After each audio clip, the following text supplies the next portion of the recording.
আমরা আমাদের জীবনে 3বার প্রেমে পড়ি। প্রথম প্রেম, যেটা আমাদের বাচ্চা বয়সে শুরু হয়।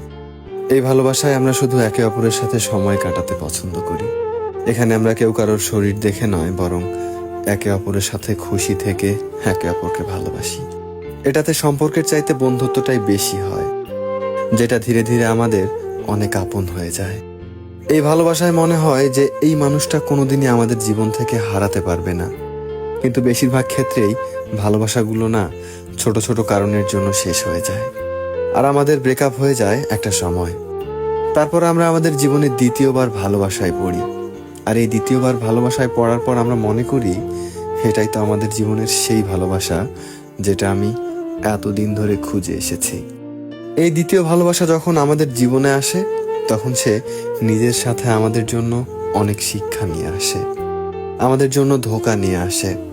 এই ভালোবাসা আমাদের জীবনে কষ্টও কিন্তু নিয়ে আসে, আমাদেরকে ভালো মানুষ আর খারাপ মানুষের তফাৎটা বুঝতে শেখায়।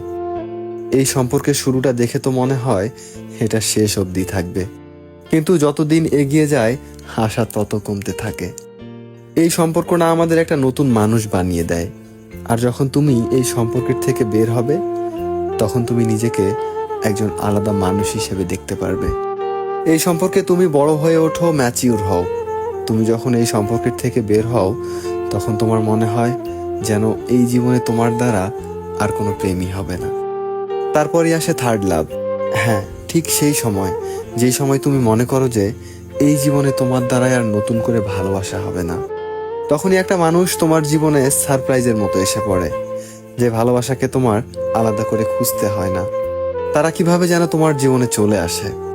আর এই মানুষগুলো যখনই তোমার জীবনে আসে, তখনই তুমি নিজেকে প্রশ্ন করো, এটা কি আসলেই ভালোবাসা? তুমি ভাবতে থাকো, এটা কি আসলেই টিকবে? কারণ তুমি সেই সময় তোমার জীবনের পরিণতির দিকে এগোতে চাও, একটা স্টেবিলিটি চাও লাইফে। কিন্তু খুব তাড়াতাড়ি তুমি এটাও বুঝতে শিখে যাও যে এই মানুষটা আসলেই অনেক আলাদা। এই মানুষটার ভালোবাসার ধরন আসলেই আগের সম্পর্কগুলোর থেকে আলাদা। তখন তুমি বুঝতে পারো এটা এমন একটা ভালোবাসা যেটা তোমার জীবন ভর তোমার সাথ দেবে।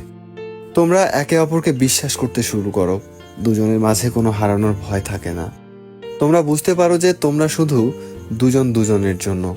তুমি আল্লাহকে বারবার এটাই বলো, থ্যাংক ইউ এই মানুষটাকে আমার জীবনে এনে দেওয়ার জন্য।